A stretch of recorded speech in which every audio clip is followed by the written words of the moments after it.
বন্ধুগণ স্বাগত। দেশ বিদেশের খবর নিয়ে আমি শীতাংশু। এই চ্যানেলটি প্রথমেই আপনাদেরকে সাবস্ক্রাইব করতে অনুরোধ করছি এবং ভিডিওটি ভালো লাগলে লাইক করবেন এবং শেয়ার করবেন। আজকে জিওপলিটিক্সের যে স্টোরিটা নিয়ে আলোচনা করতে চাইছি সেটা একটা দুঃখজনক খবর এটাই যে আপনারা ওদের মধ্যে কেউ শুনেছেন বা অনেকেই শুনেননি। এই খবরটা খুব বেশি মিডিয়া কভারেজ পায়নি, আমাদের দেশে তো প্রায় পাইনি। আমি অন্তত দুটো পেপার দেখি একটু উল্টে পাল্টে, কিন্তু সেখানে খুব একটা নিউজটা হয়নি। কোনো ব্যাপারে খুব ছোট্ট করে একটুখানি মাত্র দিয়েছে। সেই ঘটনাটা হচ্ছে গত 25শে ডিসেম্বর আজারবাইজানের একটা প্যাসেঞ্জার ফ্লাইট, সেই প্যাসেঞ্জার ফ্লাইটটা হঠাৎ ভেঙে পড়ে কাজাকস্তানের একটা জায়গাতে। রাশিয়ার নিচেই হচ্ছে এই দেশগুলো, কাজাকস্তান, আজারবাইজান এবং আরও তাজিকিস্তান। এই সমস্ত দেশগুলো রাশিয়ার সঙ্গে একদম খুবই নিকটবর্তী দেশ, বর্ডারিং কান্ট্রি বলা যায় এবং বলা হয়। এবং এই যেটা ভেঙে পড়ে কাজাকস্তানের আকাউতু শহরে ভেঙে পড়ে। এই ফ্লাইটটা, প্যাসেঞ্জার ফ্লাইটটা আসলে যাচ্ছিল, এটা আজারবাইজান এয়ারলাইন্সের একটা ফ্লাইট ছিল। এই ফ্লাইটটা যাচ্ছিল চেচনিয়ার গ্রজনি যাচ্ছিল।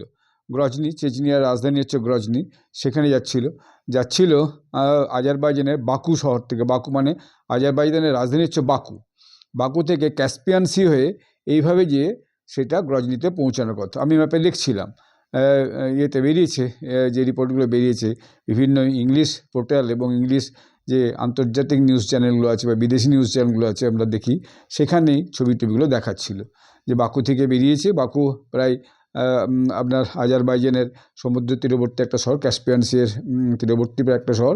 সেখান থেকে এইভাবে সমুদ্রের উপর দিয়ে যে চেচনিয়ার গ্রজনিতে গিয়ে পৌঁছানোর কথা। কিন্তু সেটা যাওয়ার আগেই ওই পাশেই কাজাকস্তান আছে, কাজাকস্তানের ওই আকাউতু শহরে ভেঙে পড়ে।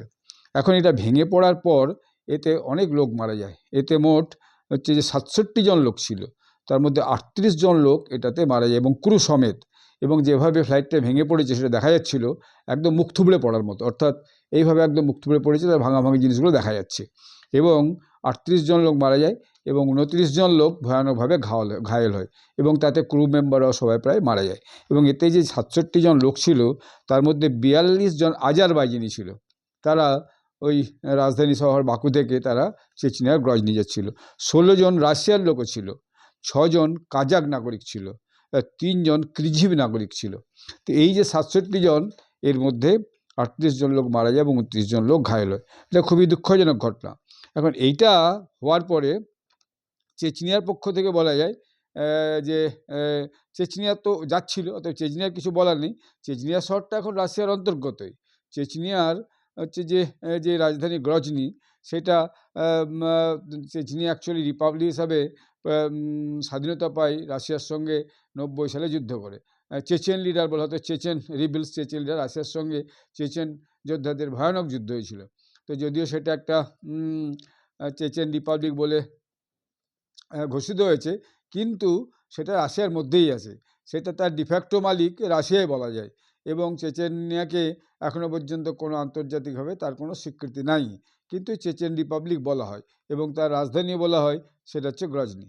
এখন এইটা যাচ্ছিল, এটা যাওয়ার ফলে এখন যে এই প্লেনটা ক্র্যাশ হওয়ার পর আজারবাইজানের সঙ্গে রাশিয়ার একটা ভয়ানক টেনশন অলরেডি শুরু হয়ে গেছে। প্রথমের দিকেই খুব টেনশন ছিল, কারণ আজারবাইজান হচ্ছে কি যে অভিযোগ করেছিল যে এই প্লেনটাকে, প্যাসেঞ্জার ফ্লাইটটাকে রাশিয়া হচ্ছে যে ওদের যে মিলিটারি, তারা এটাকে হচ্ছে যে আপনার মিসাইল বা বম হচ্ছে যে একটা মিসাইল দেখে ফ্লাইটটাকে ভেঙে দিয়েছে এবং ফেলে দিয়েছে। তো এইটা প্রথমে ওরা হচ্ছে যে অভিযোগ করছিল, কিন্তু রাশিয়া কিছুতেই সেই অভিযোগটা প্রথমে মানছিল না। প্রথমে তারা বলে যে না, আমাদের ইন্টেল বলছে যে এটা তো আসলে একটা বড় পাখির সঙ্গে ধাক্কা লেগেছিল, বড় পাখির সঙ্গে ধাক্কা লাগার পরে এইটা পড়ে গেছিলো। এবং সেটা তারপরে দেখা গেল যে ওখানে যে প্রচুর মিডিয়া, সেই মিডিয়া এইটা হচ্ছে প্রকাশ করে দেয় যে না, এটা রাশিয়া তাদের যে এয়ার ডিফেন্স সিস্টেম, সেই এয়ার ডিফেন্স সিস্টেম থেকে মিসাইল দিয়ে এই ফ্লাইটটাকে নামিয়ে দেওয়া হয়েছে, মানে অর্থাৎ ভূপতিত করে দেওয়া হয়েছে, এবং যার জন্য এতজন লোক মারা গেছে। তো এর ফলে রাশিয়ার সঙ্গে আজারবাইজানের টেনশনটা শুরু হয় এবং আজারবাইজানের যে প্রেসিডেন্ট সেই ইলহাম আলিয়েভ সরাসরি রাশিয়াকে দোষারোপ করে, বলে এটা একটা অত্যন্ত ইনহিউম্যানিক অ্যাক্ট রাশিয়া করেছে এবং ওদের রাশিয়ার নিজেরা যে দোষ করেছে তাদের they should recognise their own guilt, তাদের যে নিজেদের যে অপরাধ সে অপরাধ তাদের স্বীকার করা উচিত এবং এটা একটা ভয়ানক একটা ইনহিউম্যানিক কাজ করেছে এইসব আজারবাইজান কিন্তু রাশিয়ার উপর দোষারোপ করতে থাকে। এখন মিডিয়া যখন পুরো রিপোর্টটা বার করে দেয় যে না এটা রাশিয়ার এয়ার ডিফেন্স সিস্টেম থেকে মিসাইল দিয়ে এই ফ্লাইটটাকে নামিয়ে যায়, তখন রাশিয়ার উপর ভয়ানক চাপ বেড়ে যায় এবং এতে রাশিয়ার নাগরিকই ছিল 16 জন, ফলে দেশের মধ্যেই একটা রাশিয়ার প্রেসিডেন্ট পুতিনের উপর ভয়ানক চাপ বেড়ে যায় এবং চাপ বেড়ে যাওয়ার ফলে পুতিনকে বাধ্য হতে স্বীকার করতে হয় যে হ্যাঁ এটা হচ্ছে যে আমাদের একটা ভুল হয়েছে, আমি এর জন্য ক্ষমা চাইছি এবং he beg apology to the Azerbaijan people. এই আজারবাইজান দাবি করেছে, আজারবাইজান কতগুলো দাবি করেছিল, সেই দাবিটা হচ্ছে প্রথম হচ্ছে যে রাশিয়া নিজের দোষ স্বীকার করুক, দ্বিতীয় হচ্ছে যারা এই ঘটনার সঙ্গে যুক্ত যে সমস্ত সৈন্যরা রাশিয়ার তাদের এগেনস্টে একটা ক্রিমিনাল কেস করা হোক এবং তাদের শাস্তি দেওয়া হোক, তৃতীয়ত হচ্ছে এই রাশিয়া ক্ষতিপূরণ দিক এবং আরও এরকম বেশ কয়েকটা হচ্ছে যে দাবি আজারবাইজান করেছিল। এরপরে এইরকম একটা পরিস্থিতি দেখে যখন পুতিনের উপর ভয়ানক চাপ বাড়লো, পুতিন যখন দেখলো যে এটা ভিডিও বেরিয়ে গেছে, তো আমি নিজেও দেখছিলাম কদিন আগেই যে কীভাবে একটা মানে রাশিয়ার থেকে একটা মিসাইল উঠে যেভাবে ওটাকে ইয়ে করছে। এখন রাশিয়ার ব্যাপারটি যেটা বিভিন্ন অ্যানালিস্টরা বলছে যে রাশিয়া এখন সবসময় একটা ভীত অবস্থায় আছে, সেই ভীত অবস্থাটা এই জন্য যে ইয়ের থেকে ইউক্রেন থেকে বিভিন্ন সময় ড্রোন আক্রমণ হচ্ছে, হ্যাঁ ড্রোন আক্রমণে একদম মস্কো কাছ পর্যন্ত চলে গেছে এবং অন্যান্য জায়গাতেও ড্রোন আক্রমণ হচ্ছে। এখন ওদের ভয় ছিল যে এটা বোধহয় এটা একটা মানে ইউক্রেনের করে যুদ্ধ জাহাজ জাতীয় কিছু হতে পারে কি না, কেউ কেউ সন্দেহ প্রকাশ করছে একটা ব্যাপারে। আরেকটা ব্যাপার হচ্ছে যে ওখানে বিভিন্ন সময় এই যে ইন্টারনেট সিস্টেমগুলো জিপিএস সিস্টেমগুলো বিভিন্ন সময় জ্যাম হয়ে যায়, কারণ বিভিন্ন সময় ওখানে এইসব যুদ্ধবিগ্রহের জন্য রাশিয়াও কী করেছে ইন্টারনেটের ভেতরে যে জিপিএস সিস্টেমগুলো আছে, স্যাটেলাইট সিস্টেমগুলো আছে, সেগুলো সময় ব্লক করে রেখে দেয় যাতে করে না ধরতে পারে যে ইউক্রেন থেকে বা কোনোভাবে কোনো অন্য শত্রু দেশ যে ওখানে কোথায় কী হচ্ছে কি না হচ্ছে এইসব জায়গায় হতে যুদ্ধ পরিস্থিতি যা হয় আর কি, ব্ল্যাকআউট ফ্ল্যাকআউট যেরকম হয় সেরকম ইন্টারনেটেও আজকাল দিয়ে ওরকম ব্যাপারটা হয়েছে। তো সেইটা একটা কারণ হতে পারে, এটা কেউ কেউ বলছে। তো যাই হোক, এটা একটা বাস্তবে ক্ষতি হয়েছে এবং আজারবাইজানিদের মধ্যে একটা ভয়ানক রাগও উৎপন্ন হয়েছে, কিন্তু রাশিয়া যেহেতু মস্ত বড় শক্তিধর দেশ, ফলে তারা খুব একটা কিছু করতে পারছে না। তারা তাদের কাছে একটা মানে দাবি করছে যে স্বীকার করুক যে তারা ভুল করেছে এবং তারা ক্ষমা চাক আজারবাইজানের কাছে এবং তারা ক্ষতিপূরণ দিক, এইটা আজারবাইজানের পক্ষ থেকে বলা হয়েছে। এবং আজারবাইজানের প্রেসিডেন্ট যে বললাম ওই যে ইলহাম আলিয়েভ, ও কিন্তু এটা রাশিয়ার ভয়ানক সমালোচনা করেছে। তো এইটা একটা বিশেষ ঘটনা, আমি দেখছিলাম ছবি এসেছে সব যা হয় ইন্টারনেটে আজকাল, যে যারা যারা মারা গেছে তাদেরকে হচ্ছে যে তাদের ডেড বডির মধ্যে সবাই হচ্ছে যে ফুল এসব অর্পণ করছে এবং তাদের প্রতি তাদের আত্মার প্রতি শান্তি হচ্ছে যে দাবি করছে। এইটা একটা খুব দুঃখজনক ঘটনা ওখানে ঘটেছে এবং যার জন্য এখন পুতিন ভয়ানক চাপে পড়ে গেছে।